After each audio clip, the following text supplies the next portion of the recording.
Welcome to my channel. If you enjoy heartfelt stories filled with emotion and meaning, please support by subscribing, liking, and sharing. Your support helps this channel grow and keeps more stories coming your way. It started with something as simple as a movie night. I never imagined that evening would change the way I saw someone I had known since he was a boy. Claire was one of my closest friends. We met in college, shared countless memories, and even though life took us in different directions, we always stayed in touch. She had a son, Ethan, polite, funny, and full of quiet confidence. I had watched him grow from a shy kid into a kind young man. To me, he was always Ethan, Claire's boy. Nothing more.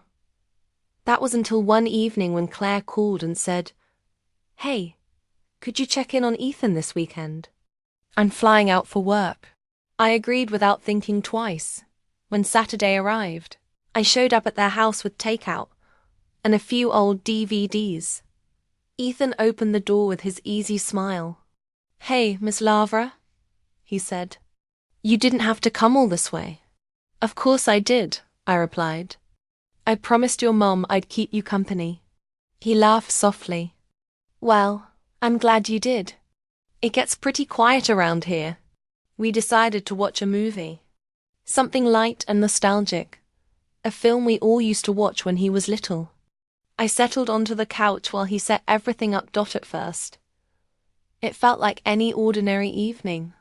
But as the movie played, the air between us shifted.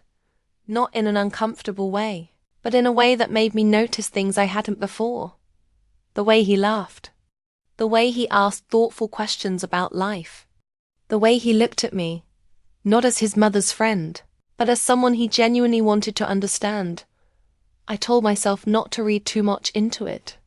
He was just being kind. But the warmth in his eyes lingered longer than casual conversation required.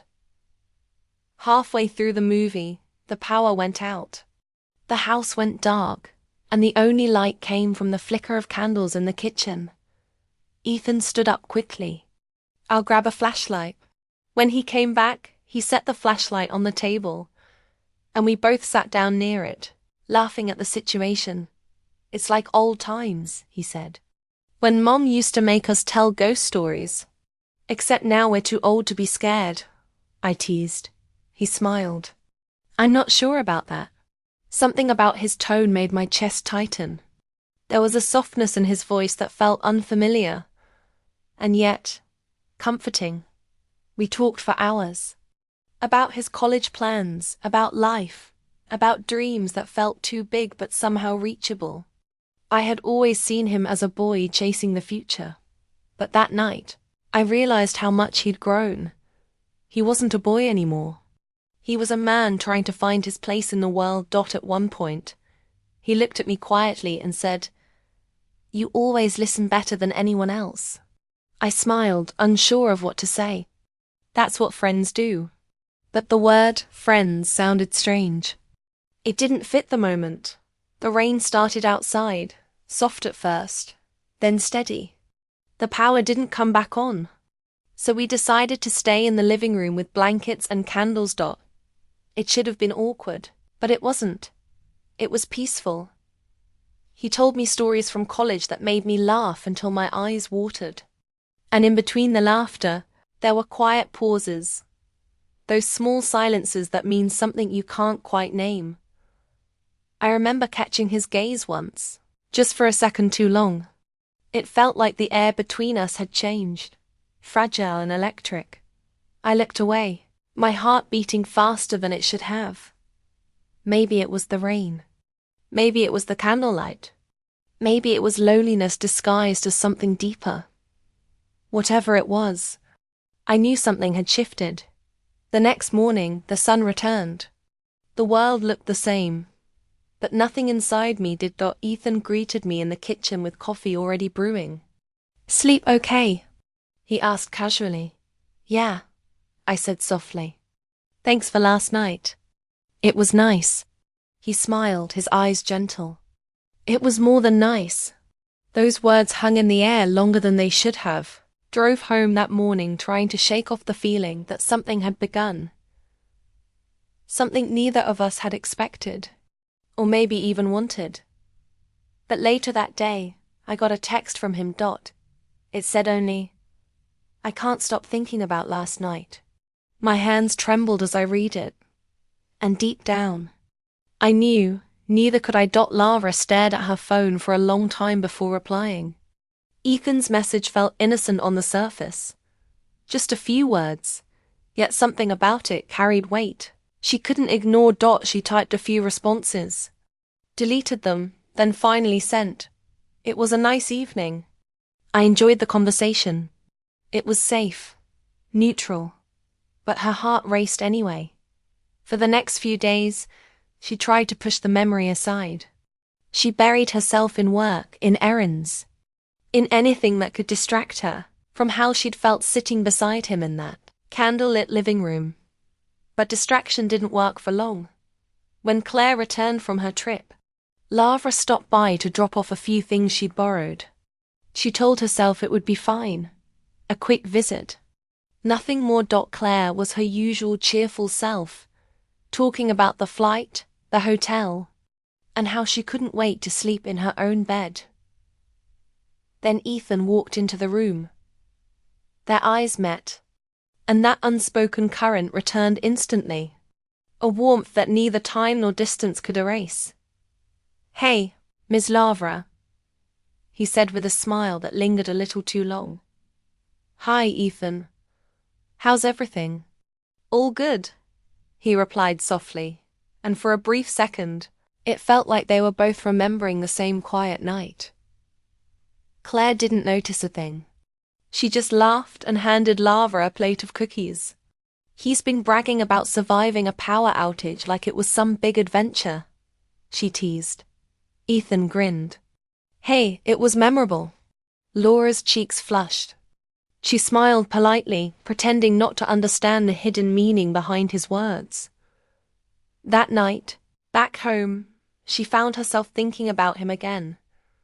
Not just about how he looked, but how he listened. How present he was. She tried to reason with herself. "He's too young. He's your friend's son. This isn't right." But feelings, she realized, didn't always follow logic.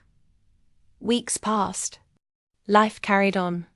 Yet somehow, their paths kept crossing.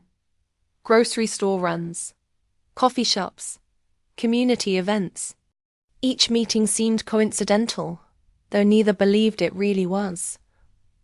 One Saturday, he texted her again. "They're playing that old movie we watch at the downtown theater. You should come." She hesitated before replying. "That's quite the coincidence." "Maybe," he wrote. "Or maybe it's just another chance to talk." She didn't know why, but she said yes. When she arrived, he was already there, waiting near the entrance with 2 tickets and that same gentle smile. The theater lights were low, the seats half empty. They sat side by side just like before. The movie started, familiar scenes, old music, echoes of laughter from years gone by. But Lara barely watched. Every now and then, their arms brushed. Every time it happened, her breath caught just slightly. She could feel his quiet energy beside her. Respectful, calm, but undeniably real. After the movie, they walked outside. The night was cool, the sky painted with stars. "That was nice," she said. "Yeah," he replied. "It reminded me of that night." She smiled, softly. "I figured it might." He stopped walking and looked at her. "I didn't invite you here just for the movie." Her heart skipped. "I know." He hesitated, choosing his words carefully. "I don't want to make things complicated. I feel something when I'm around you. Something I can't explain." Lara took a slow breath. "Ethan, you're a wonderful person. But this, I know," he interrupted gently. "It doesn't make sense. But feelings rarely do." She looked at him then, really looked, and saw not the boy she once knew, but a man standing in front of her, sincere and kind, asking for nothing but honesty. Her voice softened. Ethan, life has its own timing. Maybe this is just one of those moments that isn't meant to last, but still matters. He smiled faintly, eyes glistening in the streetlight. Then I'm glad it happened, even if it's just a moment. They stood there in silence, the sound of the city around them fading into the background. It wasn't a confession or a promise, just an understanding, between two souls who had crossed paths unexpectedly. When they finally said goodbye, he reached out and squeezed her hand gently. "Thank you," he whispered. "For what?" "For seeing me." She didn't reply because there was nothing left to say. Some stories don't need grand endings. Some are meant to stay suspended, beautiful, fleeting, unforgettable. That night, as she drove home, Lava realized something quietly profound. Not every connection is meant to become love. Some simply remind us that we're still capable of feeling deeply. And sometimes that's enough. The end.